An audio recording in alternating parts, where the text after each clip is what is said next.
Build & Connect, le podcast qui donne la parole à ceux qui construisent aujourd'hui le bâtiment de demain. En novembre 2022, s'est tenue la 5e édition du colloque international. 2 journées riches en conférences, tables rondes, retours d'expérience et moments de networking. 2 jours pour donner l'impulsion, susciter des collaborations et changer d'échelle. Build & Connect, un programme proposé par le pôle Fibre Énergie Vie, seul pôle de compétitivité entièrement dédié au bâtiment, et par l'Université de Strasbourg avec le soutien de 15 entreprises mécènes. Je vous propose de démarrer. De toute façon, faut qu'on soit dans le timing. Donc, je me présente, Philippe Jaglin, je m'occupe de l'activité du BIM et du numérique au sein du pôle Fibre Énergie Vie.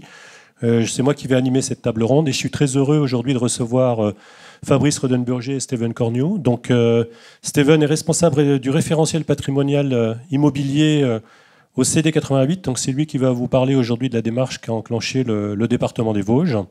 Et Fabrice, lui, est le référent BIM de la région Grand Est et il va vous partager tout le travail qu'il a fait maintenant depuis presque 2 ans, hein, un peu plus même sur le BIM. Donc, je vais laisser la parole à notre premier interlocuteur. Steven, la parole est à vous. Je vous laisse faire la présentation. Bonjour à toutes et tous. Donc du coup, Steven Corneau, donc comme le disait Philippe, je suis responsable du référentiel patrimonial et mobilier au sein du conseil départemental des Vosges. Et pour notre part, nous avons entamé en fait une démarche, on va dire un petit peu plus globale que simplement le BIM en fait, puisque en parallèle, on a décidé de développer, de mettre en place le BIM et en même temps, en fait, de mettre en place un logiciel de plan patrimoine. Donc voilà, on va dire que c'est une démarche un petit peu plus globale en termes de numérique du bâtiment, quelque part. Et donc du coup, aujourd'hui, je vais vous parler, on va dire, des différents points qu'on a commencé à mettre en œuvre. Donc du coup, le constat de départ, donc le patrimoine du CD88, donc c'est plus ou moins 500 000 m² de bâtiments. Alors en sachant que réellement on est un petit peu moins, puisque j'ai eu les chiffres de ma dessinatrice qui justement commence à travailler sur la mise à jour de la base plan et qui m'a annoncé hier que vraisemblablement on serait plus aux alentours actuels de 420-430 000 m².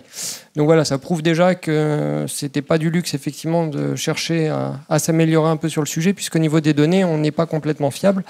Donc 420 000 m² pour 250 bâtiments qui sont répartis sur 200 sites à peu près. Donc on a un patrimoine qui est assez éclectique, hein, puisqu'on a bien sûr des collèges, mais on a aussi des gendarmeries, on a des bâtiments sociaux, on a des bâtiments culturels, on a l'esplanade du site de Don Rémy. On a l'aéroport d'Épinal-Mirecourt, on a des pylônes, c'est vraiment très très varié. Et du coup, on avait notamment des données qui étaient très disparates, puisqu'en gros, chaque service, chaque direction, voire même chaque service, avait sa petite base de données dans son coin, avec son petit fichier Excel, ses petites données sur les bâtiments. Donc du coup, c'était très compliqué quand on avait besoin de faire une communication, notamment aux élus, dans la mesure où personne n'avait les mêmes chiffres. Et donc du coup, ça posait certains problèmes. Concernant la base plan, on avait aussi un gros souci de base plan, puisqu'on n'avait pas de réelle base plan existante, c'est-à-dire que chacun avait soit sur son petit espace OneDrive, soit carrément en dur sur un disque dur externe qu'il avait chez lui, parce que c'était des plans qu'il avait fait une copie de sauvegarde.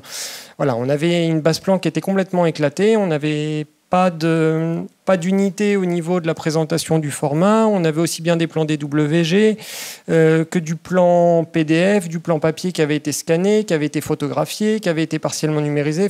C'était vraiment très problématique. Et du coup, au niveau du travail quotidien, en fait, pour les équipes, c'était presque mission impossible pour réussir à avoir quelque chose de structuré et puis qui présente relativement bien. Donc du coup, suite à ça, il y a plusieurs objectifs qui ont été définis par la direction.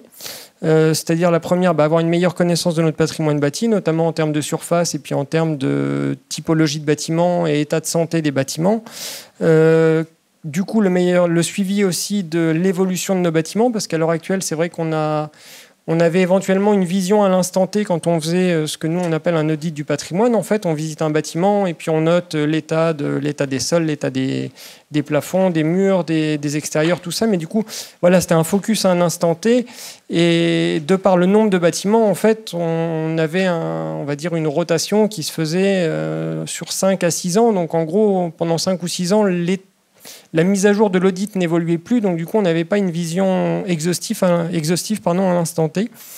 Donc ça c'était principalement pour la mise en place du plan patrimoine. Et pour le côté BIM en fait, les Vosges, on n'est pas forcément un département qui sur le papier est très très attractif. Donc du coup c'est vrai que voilà, on cherchait à... Et puis, enfin, en termes de tissu économique, ça a été un petit peu compliqué aussi ces dernières années. Donc, on voulait vraiment essayer de donner un petit coup de pouce à nos entreprises et à se dire, on est un acteur public, on est aussi là pour accompagner nos entreprises, pour dynamiser un peu notre tissu local. Et donc, du coup, on va essayer de se donner les moyens de les accompagner à la transition numérique, du coup, en nous mettant en place des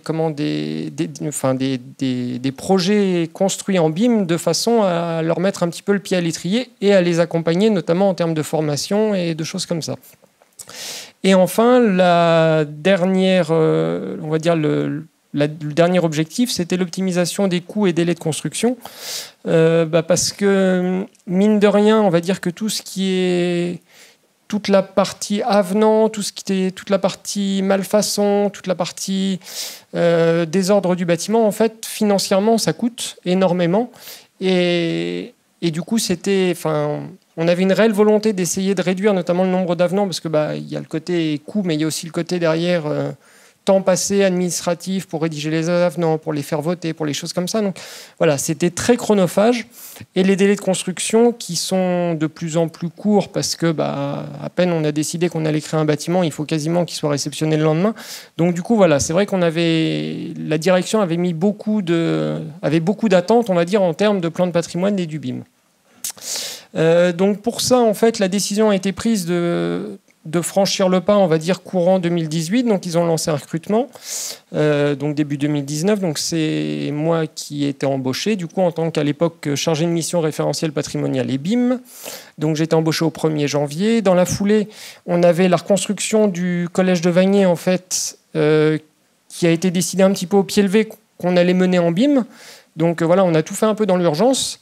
Donc on a commencé par réaliser un scan numérique, donc un scan terrestre et par drone en fait du collège, pour un objectif où on s'était dit on va faire une maquette pour la fournir aux architectes, de façon à ce qu'ils puissent déjà travailler sur une base, des choses comme ça. Et puis au final, en termes de timing, ça n'a pas du tout collé, mais je reviendrai un petit peu dessus après. Donc on a recruté aussi un AMO pour nous accompagner justement sur le projet de Vagné, pour histoire d'essayer de partir quand même dans la bonne voie, on va dire. Donc du coup, c'est le pôle fibre qui avait été retenu. En 2020, donc comme le BIM de Vagné était à peu près lancé, on va dire, ça commençait on était en cours de concours pour l'équipe de maîtrise d'œuvre. On en a profité pour nous réaxer aussi un petit peu sur le plan de patrimoine. Donc du coup, on a recruté un nouvel AMO et une fois de plus, c'est le pôle fibre du coup qui est ressorti. Donc du coup, on avait les deux projets qui étaient donc avec Philippe. Et en fin 2020, on a décidé de lancer notre deuxième gros projet de reconstruction, qui est la maison de l'enfance et de la famille de Golbet. Et où là, pour le coup, on a recruté un AMO qui n'est pas le pôle fibre. Du coup, ça nous permettait, c'était une volonté aussi de notre part d'avoir plusieurs points de vue en tant qu'AMO, histoire on va dire, d'amender un petit peu notre charte BIM et puis d'avoir une autre vision des choses. Et puis voilà, histoire d'ouvrir un petit peu le périmètre. 2021, on a recruté un dessinateur propre à notre service. On en a profité pour créer du coup une cellule qui était vraiment dédiée au sein du service immobilier, qui était dédié au référentiel patrimonial BIM, et puis on a rattaché le mobilier avec. On a réalisé le scan numérique de la MEF de Golbet, du coup bien en amont du concours de maîtrise d'œuvre, de façon à ce que cette fois-ci, ça puisse avoir un intérêt pour le concours. Donc 2022, on a avancé sur l'acquisition du logiciel de plan patrimoine et on a commencé à faire scanner des collèges en 3D. Et pour 2023, on a le plan de patrimoine qui sera opérationnel premier trimestre de l'année. Donc le premier projet, donc la reconstruction du collège de Vagné. Donc le collège de Vagné, en fait, c'est un C'était un collège en fait structure métallique des années 70, donc qui était relativement amianté, qui présentait des désordres d'ordre structurel en fait. Donc on a été obligé de fermer un petit peu en catastrophe. Dans notre malheur, on a quand même eu de la chance parce qu'on avait un lycée technique pas très loin qui avait fermé peu de temps avant, donc on a pu le réinvestir pour replacer tous les élèves en fait dans ce lycée technique, et ça nous a permis en fait d'envisager un projet de reconstruction du coup sur un terrain qui pouvait être complètement purgé de tout bâtiment, mis à part la demi-pension qui était relativement récente, mais du coup voilà, on pouvait fournir, on va dire, une page blanche à l'architecte. Donc comme je vous le disais précédemment, on avait pour vocation, pour envie d'impulser la démarche BIM. Donc on s'était dit, on va faire un relevé, un scan terrestre plus drone du collège, faire remonter les maquettes, et du coup comme ça nous permettra de fournir ça aux archis en fait pour qu'ils puissent réfléchir et puis nous faire une implantation de maquettes, un petit peu ce qu'on faisait avant avec les maquettes, où on faisait une grande maquette et puis chaque archi venait poser sa maquette au milieu, et ça permettait de se projeter un petit peu en termes d'environnement proche. Donc c'était un petit peu l'objectif qu'on avait. Alors en sachant qu'en termes de timing, ça n'a pas complètement bien fonctionné. Et puis en termes de commandes auprès du prestataire qui nous avait fait le relevé, on n'avait pas suffisamment défini le périmètre en fait. Donc au niveau du rendu, c'était pas complètement en adéquation en fait avec ce dont on avait besoin. Donc voilà, ça c'est un petit souci qu'on a eu sur le scan de Vanier du coup. Dans un second temps, on a demandé en phase offre, en fait, on avait demandé aux 4 candidats qui avaient été retenus de nous faire des maquettes BIM, de façon à ce qu'on puisse les présenter au moment du jury, de façon à ce que les membres du jury, qui ne sont pas forcément des techniciens, puissent aussi se projeter et puis voir un petit peu mieux que sur une planche, sur deux planches à zéro. Donc ça, c'est le rendu en phase offre par le candidat qui a été retenu au final. Donc c'était les cabinets tectoniques Squad et LSW.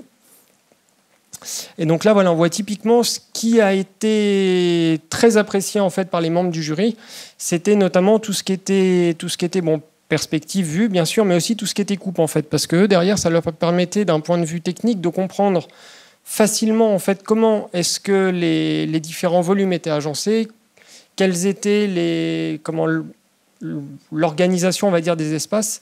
Et c'est vrai que ça, sur plan, c'était très compliqué à voir. Donc ça, c'est typiquement le genre de rendu qui a été très apprécié et qui, du coup, était possible via le BIM.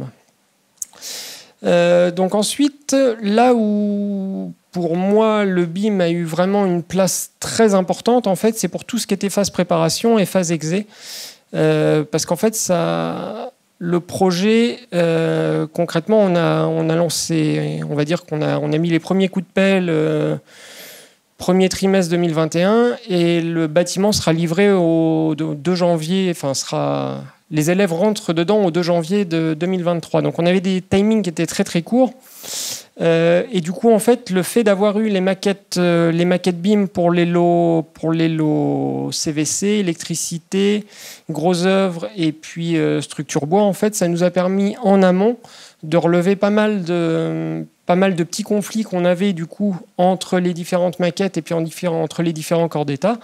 Donc pour ça, on s'est appuyé sur les BCF. Donc là, typiquement, vous voyez, entre le lot CVC et puis le lot charpente, on s'est rendu compte qu'on avait une collision entre les deux, que concrètement, on avait deux tuyaux de CVC qui arrivaient en plein milieu d'une poutre lamellée-collée. Donc c'est le genre de choses, en fait, ça nous a permis d'anticiper les modifications et d'éviter, en fait, d'avoir à résoudre ça au pied levé dans l'urgence sur chantier, en fait. Donc au final, ça nous a fait économiser du temps, des avenants, des modifications et pas mal de surfroid au moment de la phase chantier. Donc là voilà, ça c'est un autre type de superposition du coup des différentes maquettes. Pour ce qui est du plan patrimoine, donc les objectifs du plan patrimoine, en fait, c'est d'avoir un logiciel dédié spécialisé, une base de données unique, commune à toutes les directions, tous les services, de façon à ce qu'on ait de la donnée à un seul endroit et d'être sûr qu'elle soit à jour et unifiée. Une base plan structurée et pareil tenue à jour. Et du coup, ça implique une campagne de relevé de bâtiments, que ce soit 2D et ou 3D, en sachant que dans un premier temps, On va surtout faire du 3D pour les gros bâtiments du conseil départemental. Donc principalement les 35 collèges, le musée départemental, le siège du conseil départemental, le bâtiment des archives et le MUDAC, le musée départemental d'art ancien et contemporain. Et aussi une campagne de collecte d'informations sur le terrain de façon à renseigner les maquettes qui auront été créées. Donc du coup, pour ce qui est de notre plan de patrimoine, dans la mesure où pour le moment on part de très loin en termes de maquettes et puis en termes de plans, on avait une réelle volonté d'avoir un logiciel qui était capable d'utiliser à la fois le BIM mais aussi à la fois des bases alpha numériques et des plans DWG. Donc ça voilà, c'était de façon à avoir une solution qui soit évolutive et qu'on ne soit pas obligé d'attendre d'avoir tous les bâtiments scannés en 3D pour pouvoir commencer à l'utiliser. On attendait aussi d'avoir une gestion des demandes d'intervention et de leur suivi qui permettent d'identifier un équipement au sein de la maquette, par exemple, ou au sein d'un plan pour pouvoir faire des demandes d'intervention. Et surtout, un déploiement de la solution par briques. Parce qu'en fait, on ne voulait pas avoir une grosse usine à gaz à mettre en place tout de suite, mais ce qu'on voulait, c'était différents modules qu'on puisse venir mettre en place au fil de l'eau. C'est-à-dire, dès qu'un module a été utilisé et compris par les utilisateurs, en fait, à ce moment-là, de leur rajouter une nouvelle brique avec de nouvelles fonctionnalités et ainsi de suite, en fait. Et pas juste d'avoir un gros bloc dès le début. Donc, comme je disais, une base de données unique commune à toutes les directions, donc avec une collecte des bases de données dans les différentes directions, la consolidation de la base de la donnée existante, puisque concrètement, pour chaque donnée, on a plusieurs versions en fonction des services dans lesquels on l'a collectée, et la compilation de la donnée consolidée. La base plan, là ça passe par la collecte de plans, donc ça c'est réalisé depuis à peu près 2 ans, on va dire, en tout cas pour les plans en papier. La vectorisation, c'est-à-dire pour tout ce qui est plan DWG tout ce qui est plan PDF ou image, en fait, c'est de redessiner en DWG sur les plans de façon à avoir un plan éditable. Et bien sûr de faire de la vérification sur site, passer par la mise en place d'une charte de dessin qui, elle, est définie par notre logiciel de plan patrimoine. Et puis, du coup, le recrutement, comme je vous disais, d'un dessinateur qui est dédié à la gestion de la base plan et à cette tenue à jour.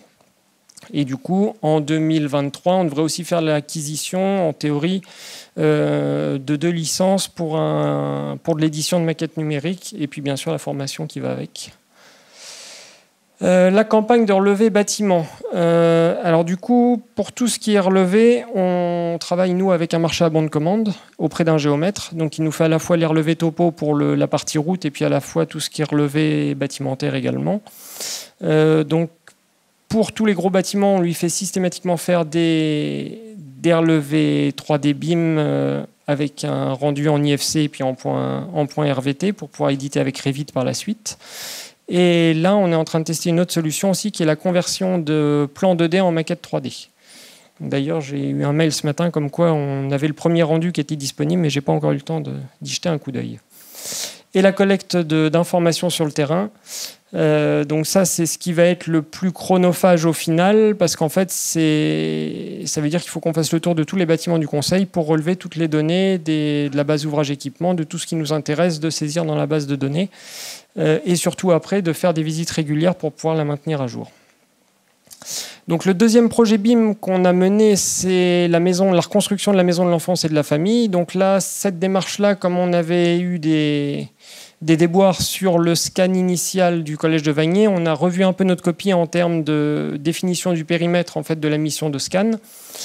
Et du coup, on a demandé aux archis, puisque là, pour le coup, on a suffisamment anticipé pour pouvoir leur donner la maquette initiale. En fait, on leur a demandé une maquette blanche, alors seulement pour les 4 candidats qui étaient retenus en phase offre, de façon à réaliser une maquette virtuelle. C'est-à-dire qu'en fait, on leur a demandé la même chose que ce qu'on demandait avant avec une maquette physique blanche, mais en 3D, avec un parcours bien défini en termes de visite, de façon à ce que les utilisateurs puissent se projeter dans chacun des 4 bâtiments proposés. Donc du coup, là, je vous ai mis quelques visuels du site. Donc là, c'est le site avec son environnement proche. Donc on voit bien qu'on a les quelques bâtiments qui sont en périphérie du site, en fait. Donc différentes vues un petit peu plus détaillées du site. Et là, en fait, c'est le rendu entre la version numérisée et la version de Google Street View, histoire de montrer un petit peu en termes de cohérence ce qu'on peut avoir. En conclusion, du coup, les points positifs et les améliorations et perspectives. Donc, le point positif, c'est que ce qui est ressorti notamment des élus et puis des jurys, c'est que le BIM, c'est une réelle aide à la compréhension et puis à l'appropriation du projet, également par les utilisateurs des bâtiments. Ça permet une anticipation, comme je vous disais, des interférences entre les différents corps de métier. Et en termes de plan patrimoine, la donnée est facilement accessible et consultable par tout le monde. Et enfin, c'est un bel outil de gestion centralisée. Les améliorations, alors nous, sur Vagny, on s'est rendu compte qu'en termes de phase de préparation, on était resté sur les mêmes timings, on va dire, que sur un chantier classique, et qu'en fait, c'est beaucoup trop court. Et que du coup, il faut bien anticiper la phase de préparation. Alors, on nous avait mis en garde, le pôle nous avait dit attention, prévoyez une phase plus grande. Et puis voilà, et puis pris par le temps, par les délais, on a dit bon tant pis, on reste sur la phase traditionnelle. Et effectivement, en termes de préparation, c'était beaucoup trop court et il y a des choses qui ont été faites un petit peu dans l'urgence. Et les quelques couacs qu'on a pu avoir en phase travaux, réalisation, c'était justement dû à cette phase préparatoire qui avait été un petit peu trop condensée.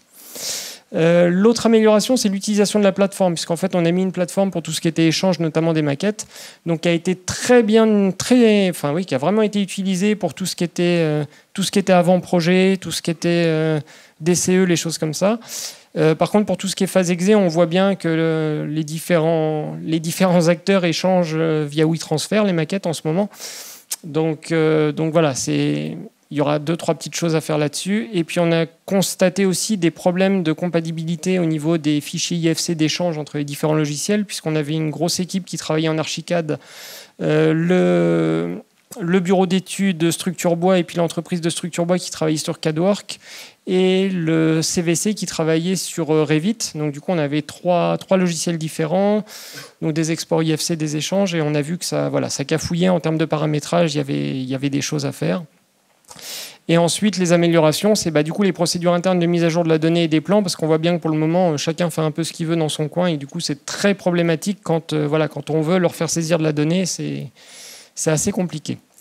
Et les perspectives, c'est l'utilisation du BIM en BIM GEM et pas seulement en BIM phase travaux, la modélisation 3D du patrimoine bâti, l'accompagnement des PME, parce que sur Vagny, pour le coup, on a eu très peu d'entreprises qui étaient locales. Après, on est sur un chantier à 17 millions, donc c'est vrai que c'est plutôt des gros faiseurs qui se sont positionnés.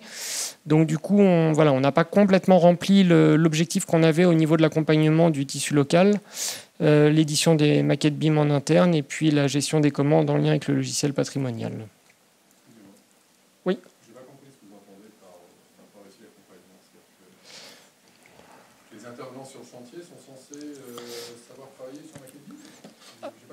Pas les intervenants sur le chantier, en fait, les entreprises, en fait. On avait demandé à ce que les lots CVC, structure bois, gros œuvres, électricité, et puis forcément l'archi nous fournissent en fait des maquettes BIM en fait format IFC. Et du coup, en fait, ce qu'on voulait nous, c'était permettre à des entreprises locales qui n'avaient pas forcément la compétence et la culture du BIM en fait de se positionner sur le chantier. En fait, on n'avait pas mis ça dans l'écriture d'attribution des marchés, si vous voulez.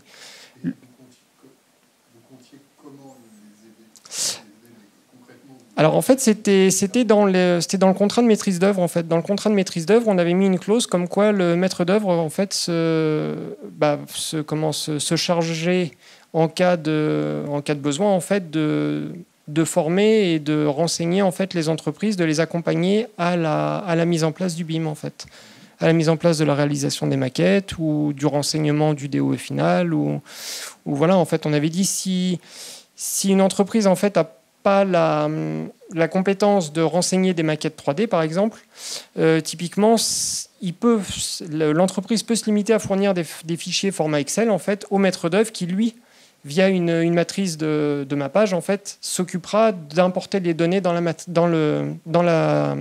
maquette en fait. Pardon ? ça, c'est le fonctionnement que vous aviez. Oui, mais en fait, ce qui s'est... Alors non, en fait, on n'a pas eu de difficulté, c'est qu'en fait, on n'a pas d'entreprise réellement locale, en fait, et qui n'avait aucune compétence en BIM, qui sont positionnées sur le projet, en fait. C'est-à-dire que... Les entreprises qui sont positionnées... On jouait le jeu du BIM, on n'a eu aucun souci là-dessus. C'est juste qu'en fait, on n'a pas... La cible, en fait, des entreprises qu'on avait visées, en fait, n'a pas été atteinte. C'est plus ça. Mais après, non, toutes les entreprises ont très bien joué le jeu. Le chantier s'est très, très bien passé. On est dans les délais. En termes de qualité de réalisation, je vous ai mis 2-3 photos. On est sur... c'est vraiment un super beau projet.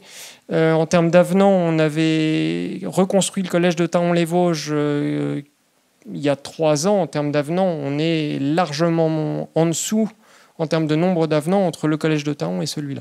Donc après, il n'y a peut-être pas que le BIM. Je ne dis pas que le BIM est magique et que c'est grâce à lui qu'on a tout révolutionné. Mais je pense sincèrement qu'en phase travaux, on a quand même évité beaucoup d'écueils, puisqu'on avait certaines gaines CVC qui passaient à 3 cm près dans les réservations béton et dans les plénums. Donc je veux dire, concrètement, je reste convaincu que si on n'avait pas eu les maquettes BIM, en phase chantier, on aurait sorti la meuleuse et on aurait tapé dans les poutres béton à droite à gauche pour réussir à faire passer les gaines. Voilà, merci. Peut-être une dernière question, peut-être ? Bonjour, merci pour votre présentation. Mais est-ce que la maquette BIM a été utilisée sur la phase exécution, notamment les entreprises d'exécution ELEC et CVC? Est-ce qu'ils ont fourni une maquette BIM ou c'était des plans 2D normaux? Tout a été fait en modélisation, en fait. Tout le CVC a été fait, donc jusqu'aux terminaux en fait, d'insufflation, d'extraction, insufflation dans les salles. Pareil pour tout ce qui était ELEC, on est allé jusqu'aux appareillages. Donc non, tout a été vraiment complètement modélisé en 3D pour le CVC, pour l'ELEC. Toute la structure bois a aussi été modélisée. Le gros œuvre a été entièrement modélisé. Et puis, ça doit être à peu près tout. Mais non, on est vraiment, de ce côté-là, on a vraiment eu plusieurs maquettes vraiment exhaustives. Très bien, merci. Merci Steven. Je vous propose de passer à Fabrice. À toi, je te laisse la parole. Merci Philippe. Donc je me présente, je suis Fabrice Redén-Burger, je travaille au Conseil régional Grand Est. La maison mère est à côté, mais moi je travaille à Châlons-en-Champagne, donc sur la côte ouest de la région. Comme on est un petit peu dans l'intimité là, ça ne vous dérange pas si on fait un petit tour de salle pour que je puisse adapter après ma présentation aux différents profils, juste vos fonctions, si vous êtes maître d'ouvrage, entreprise, architecte ou bureau d'études, ou alors à bras levés. Est-ce qu'il y a des maîtres d'œuvre? Enchanté monsieur. Des entreprises du bâtiment. Ok. Maître d'ouvrage. Ok. Bureau d'études. Ok, je pense que j'ai oublié personne. Des AMO, BIM. Fabricant. D'accord. Alors, moi, ce que je vais vous présenter, c'est le BIM vu par la région Grand Est. Alors, sur une phase plutôt utilisation en gestion, exploitation, maintenance. Donc, ça me permet, moi, de cette intervention, de vous exposer nos usages et comment y arriver, surtout. Je vais aborder les 5 chapitres là. Regio.bim, donc c'est notre marque pour communiquer autour de notre processus. Alors entrée, gestion, exploitation, maintenance. Oui, c'est ça, gestion du patrimoine. Donc c'est pourquoi on utilise le BIM. Les attendus dans le cadre d'une opération immobilière. Comment on met en œuvre finalement ce besoin en termes de gestion de patrimoine. Après le côté réel, je veux dire le BIM client.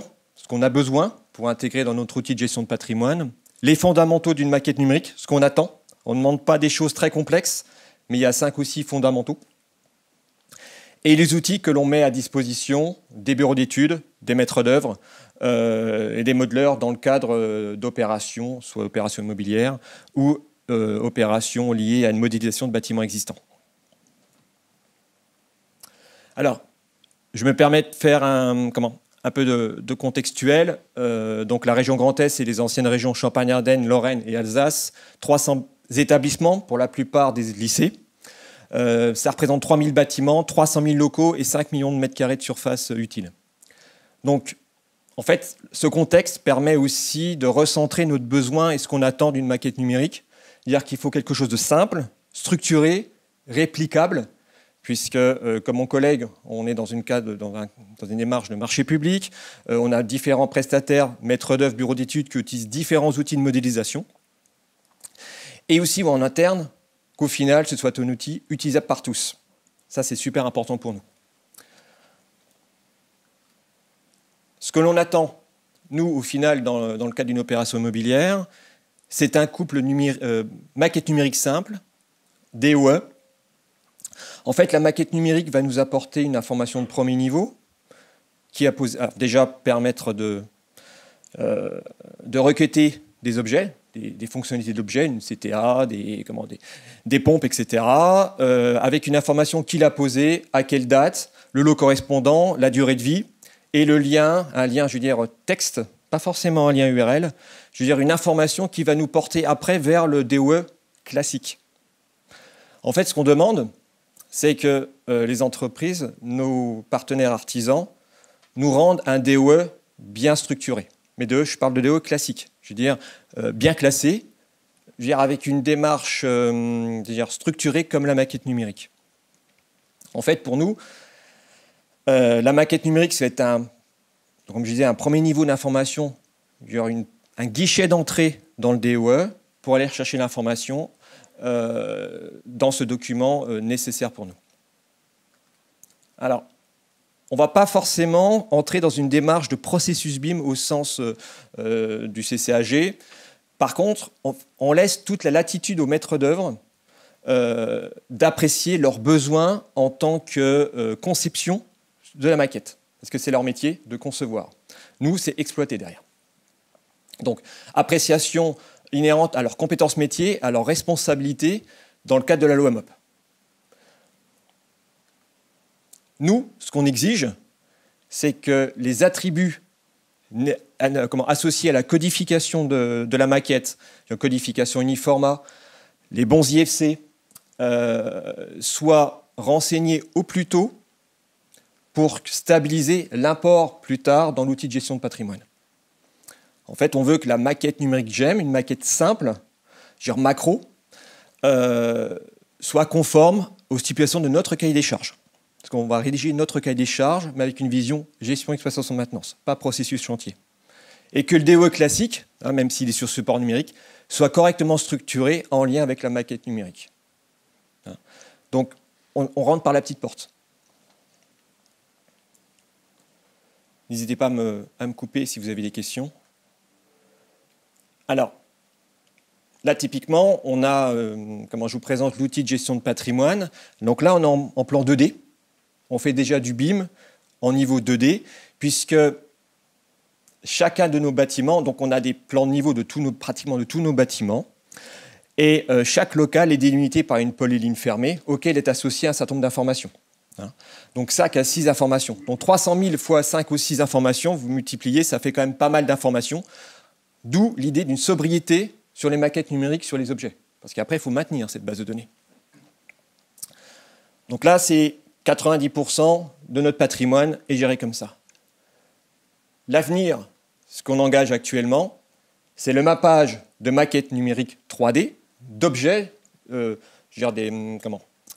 objets techniques. Là, vous avez ce qu'on appelle les systèmes terminaux de ventilation, des moteurs de ventilation, des CTA, des pompes, soient intégrés, aussi bien des portes, des fenêtres aussi, soient intégrés dans l'outil de gestion de patrimoine. Pourquoi ? Pour faire de la requête d'information. À partir des informations intégrées dans l'outil de gestion de patrimoine, on peut ressortir à l'échelle d'un bâtiment, d'un lycée, ou l'ensemble de nos bâtiments, l'ensemble de nos CTA, avec la date de mise en œuvre, qui l'a posée, à quelle date, je l'ai dit 2 fois d'ailleurs, la durée de vie et les informations pour aller chercher les informations d'un DOE qui sont intégrées dans la GED.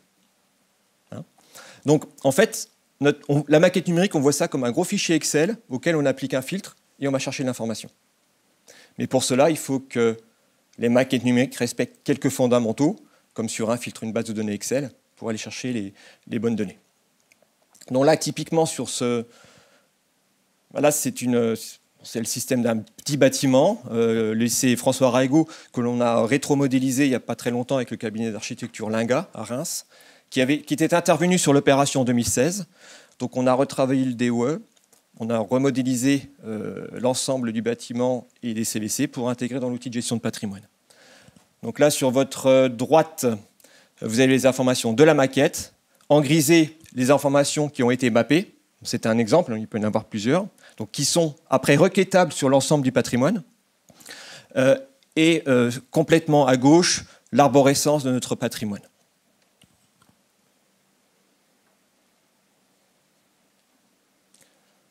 Là, je vais un petit peu dans le côté technique, mais c'est important parce que ça conditionne les fondamentaux que l'on attend en termes de maquette numérique 3D. En fait, sur la gauche, vous avez les types d'équipements qui sont intégrés dans l'outil de gestion de patrimoine. Alors, c'est des équipements macro, hein, fenêtres, panneaux solaires, couverture, toiture. Hein, d'accord ? Les attributs au milieu que l'on veut mapper et les aimants qui sont prévus, qui sont présents dans la maquette. Pour que ça fonctionne bien, il faut que les bons attributs correspondent, que les bons IFC correspondent, c'est-à-dire que si un partenaire fait une maquette et me met un radiateur, alors nous c'est un IFC terminal. Hein, pourquoi ? Parce que derrière, en IFC 4, c'est un IFC Exchange Heater, je ne sais plus, enfin bon bref. Il ne faut pas qu'il me le mette en IFC, n'importe quoi, Moving Device. Hein, voilà. Il faut que ce soit bien structuré pour que le mappage, ici, que le dispositif de conversion d'énergie en français qui va être l'IFC Energy Conversion Device soit aussi bien renseigné là et corresponde à mon objet. Hein. Donc ça, c'est super important. C'est-à-dire que l'export IFC corresponde à notre charte.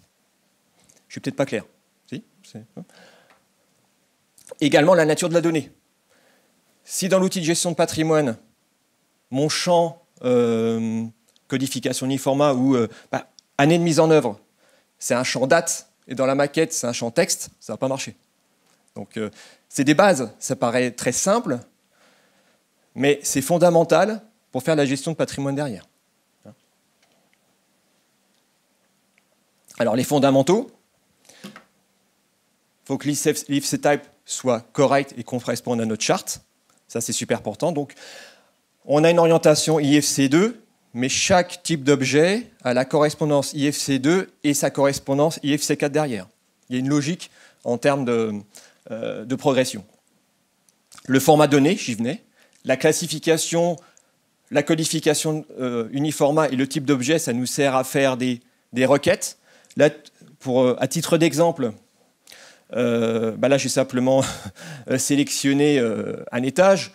Mais si je veux simplement mes éléments de façade opaques, je sélectionne, je crois que c'est le B2010 du code uniforma, et j'ai uniquement mes éléments de façade opaques. Si je veux rajouter les vitrées, je les aurai, et derrière, je peux avoir des surfaces liées à ces éléments-là. Hein, toujours le tableau Excel, je fais un filtre. Alors, l'affectation des étages, c'est très important, parce que quand je vais mapper dans l'outil de gestion de patrimoine, il faut que l'objet corresponde au bon étage. 5 minutes. Je pense que j'y serai avant. Alors, tout à l'heure, je parlais du caractère réplicable. On a différents partenaires qui vont utiliser Revit, Archicad, Allplan et d'autres outils. Bien entendu, on n'est pas prescripteur d'outils de modélisation.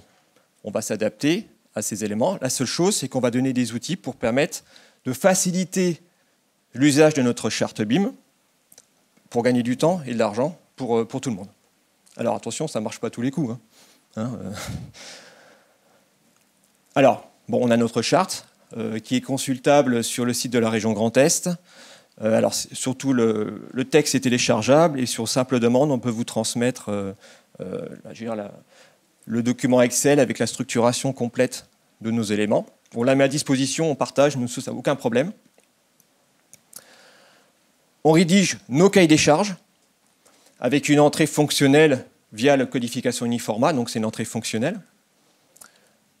On met à disposition des maquettes de référence au format IFC pour montrer aux partenaires ce qu'on en attend, finalement, hein, en termes de structuration. Donc là, maintenant, on a 3 maquettes. On a évolué sur des maquettes simples. Maintenant, on insère les CVC, le chauffage. On va aller au-delà pour montrer vraiment ce qu'on attend en termes de fondamentaux.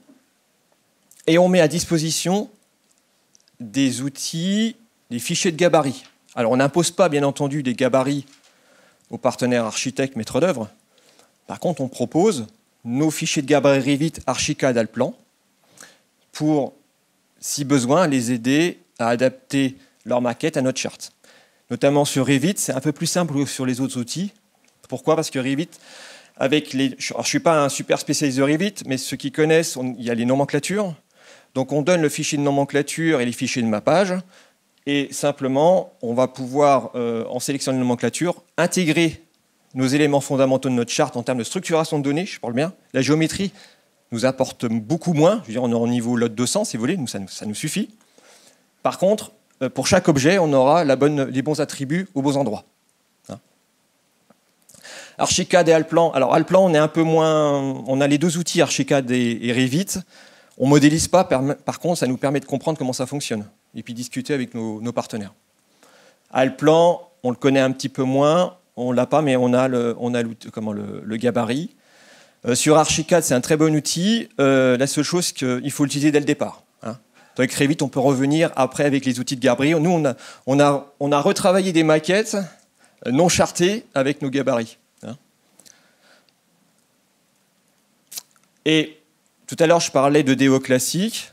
On est en train de travailler, notamment avec le pôle et d'autres partenaires également, sur un projet de template de format DOE.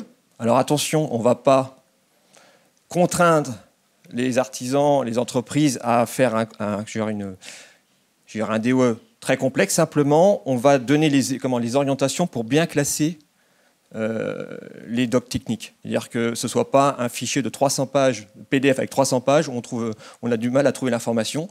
C'est que tout ce qui est lié aux notices techniques, au PV, soit bien classé, lié à une typologie d'objet, bien entendu.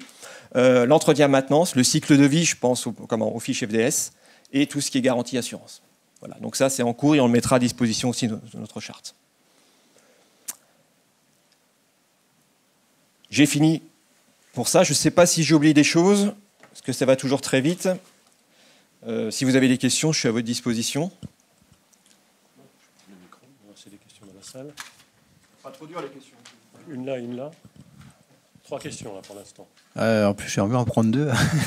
Non, comment vous vérifiez ? Là, vous avez une charte qui est super carrée. Vous avez donc une classification et une nomenclature qui sont très précises. Comment vous vérifiez et comment vous imposez aussi à vos prestataires de vous rendre des maquettes qui correspondent à ça ? Et voilà, est-ce que vous leur faites corriger ? Est-ce que vous qui faites les corrections Donc, en plus de la charte adaptée à l'opération, on va fournir le cahier des charges avec typologie d'objet, enfin par fonctionnalité, les champs à renseigner. Ensuite, quand on reçoit les éléments, c'est pour ça qu'on demande que ce soit renseigné au plus tôt, je veux dire les fondamentaux. Hein. On va Alors, dans le cas d'une opération mobilière, je veux dire, on va demander quand même au BIM manager de l'équipe de maîtrise d'œuvre de faire une vérification. Hein. Parallèlement, on a des petits outils très simples. Alors ça, c'est un petit outil qui vient de Belgique, qui permet, je veux dire, de faire des sélections multicritères. Dire là tout de suite, alors, mis à part les vins non identifiés, parce que ce sont des... En fait, on a demandé d'avoir le sens de circulation des fluides, donc il y a des petites flèches qui ne sont pas identifiées. Hein. Mais tout de suite, je vois s'il y a un bon classement. Et en cliquant sur mon B2010, je vois tout de suite si la classification est bien faite.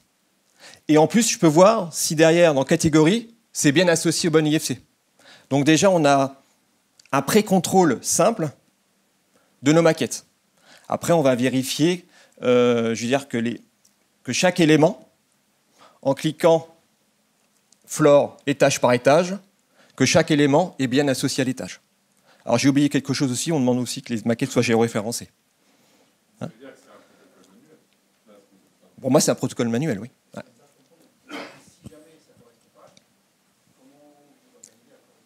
On demande de corriger. Hein, voilà.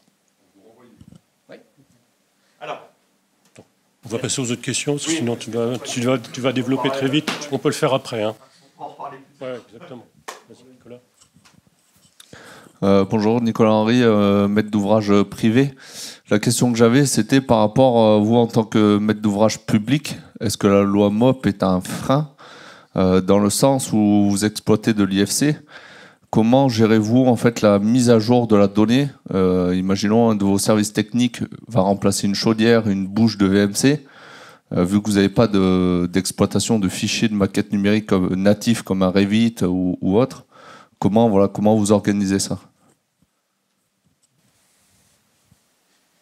Ah, tu peux répondre pendant 2 heures là. Hein. Ah ouais, bah c'est bien. Vas-y. Alors, on n'a pas la réponse à tout. Par contre, la loi MOP ne nous pose pas de problème dans la mesure où on laisse toute la latitude au maître d'œuvre de concevoir selon les phases de la loi MOP. Nous, ce qu'on veut à la fin, c'est une maquette gestion, exploitation, maintenance. Donc, quelque part, comme on ne rentre pas spécifiquement dans un processus BIM qui peut arriver des fois en contradiction avec la loi MOP, ça ne nous pose pas de problème. On essaie d'être un peu plus distant pour l'instant par rapport à ça. On viendra un peu plus, peut-être plus tard, mais voilà. Après, sur la mise à jour, dans la mesure où la géométrie de la donnée, enfin la géométrie est simple, on va simplement changer, je veux dire, la marque, la référence, etc. dans l'outil de gestion de patrimoine. Alors peut-être qu'on sera obligé à réintervenir sur une maquette. Hein. Donc on prévoit de faire un marché de traitement numérique de nos maquettes, retravailler dessus. Et d'ailleurs, à ce titre, une maquette de conception n'est pas une maquette d'exploitation.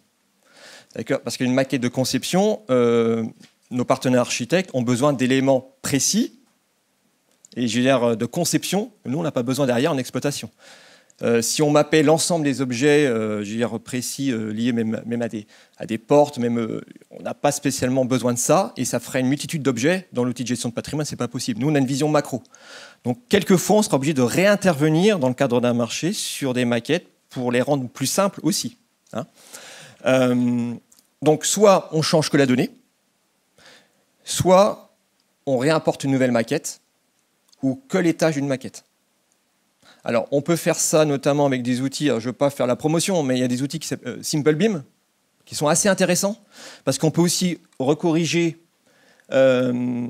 quelques exports IFC, on peut réattribuer quelques étages, et aussi on peut séparer les maquettes étage par étage pour après les mapper uniquement dans l'étage qui a été modifié. Donc, en fait, on y arrive parce qu'on demande des maquettes simples. Voilà. Et en termes de géométrie.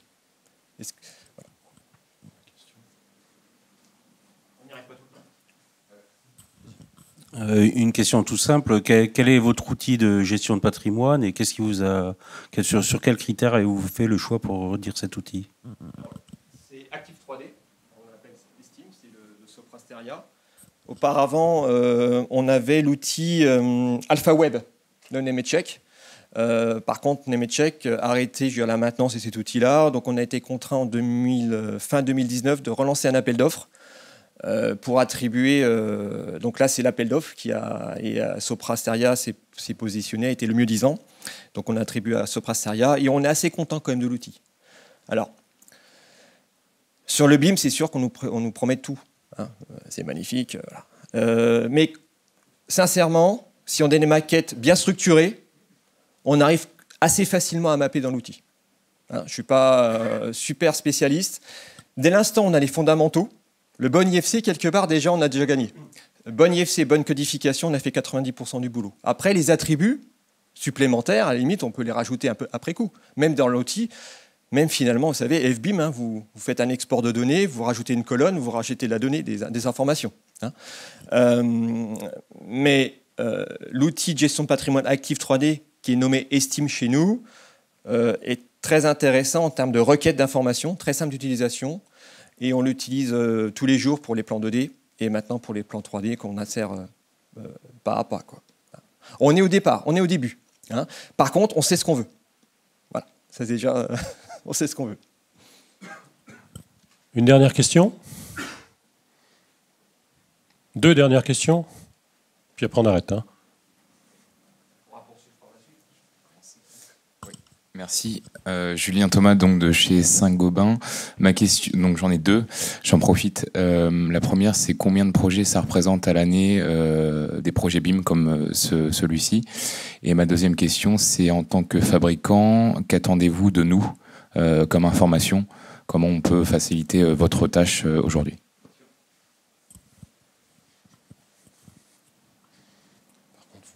Alors, la première question, alors le volume. Hein.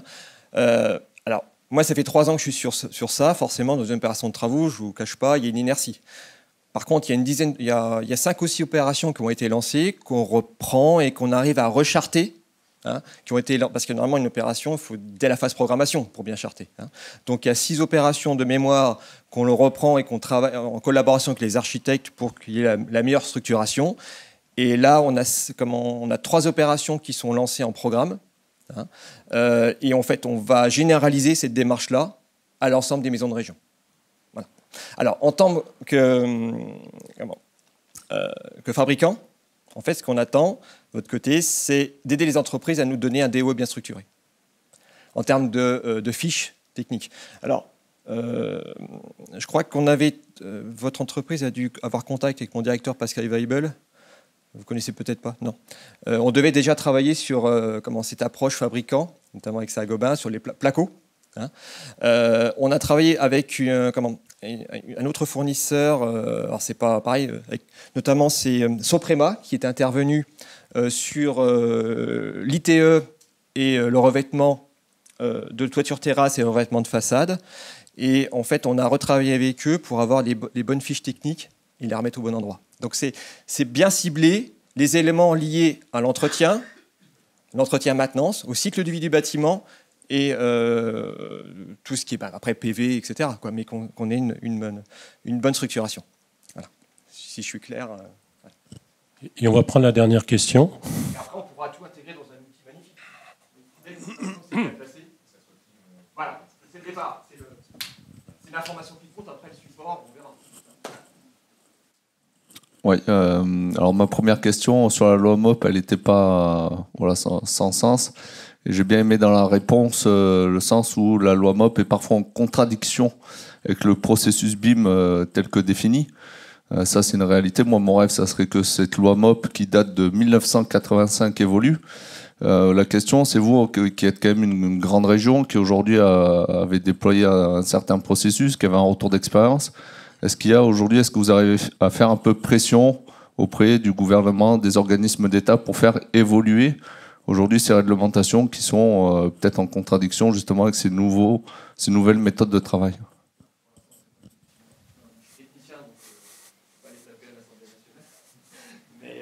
Non, en fait, pour l'instant, si vous voulez, on se positionne plus en... Vous avez raison, je pense que ça évolue, c'est dans les discussions, hein, dans la littérature, on en parle beaucoup. D'ailleurs, ce ne serait que les outils de modélisation. Quand on a 3 outils de modélisation, pour faire une maquette de fusionner, déjà même avec un seul. Hein, Rodica, on sait de quoi on parle. Hein. Alors quand on a 3 outils de modélisation, etc., c'est compliqué, mais pour l'instant, on ne veut pas intervenir là-dessus, on n'est pas prescripteur. Alors c'est pas la loi MOP, mais c'est pareil, on ne veut pas faire d'ingérence dans le travail des archis, hein, de nos partenaires. Pour ça que pour l'instant, on se positionne un petit peu sur une maquette finale. Hein, et on se dit, chacun son métier. Vous êtes concepteur, nous on va être exploitant. Bien sûr, il y a des interactions, il y a des échanges. Hein, mais on se positionne un petit peu en retrait par rapport à ça, dans la mesure où la législation, pour l'instant, n'a pas évolué. Quoi. Hein, voilà. On est contraint au code des marchés publics et c'est très structuré derrière ça. J'ai répondu à la moitié, mais c'est vrai que pour l'instant, au niveau élus régionaux, il n'y a pas cette démarche, non, à ma connaissance. Dernière question. Écoutez, merci à nos 2 intervenants, Fabrice et Steven. Rejoignez-nous dès maintenant pour faire partie de ceux qui agissent et retrouvez tous nos contenus sur notre plateforme communautaire www.buildandconnect.eu. Un programme proposé par le pôle Fibre Énergie Vie, le pôle qui accompagne l'innovation des industriels, des maîtres d'ouvrage et des entreprises de la filière du bâtiment pour passer d'un modèle carboné à un modèle décarboné, sain et respectueux de l'environnement, œuvrant pour l'adaptation au changement climatique.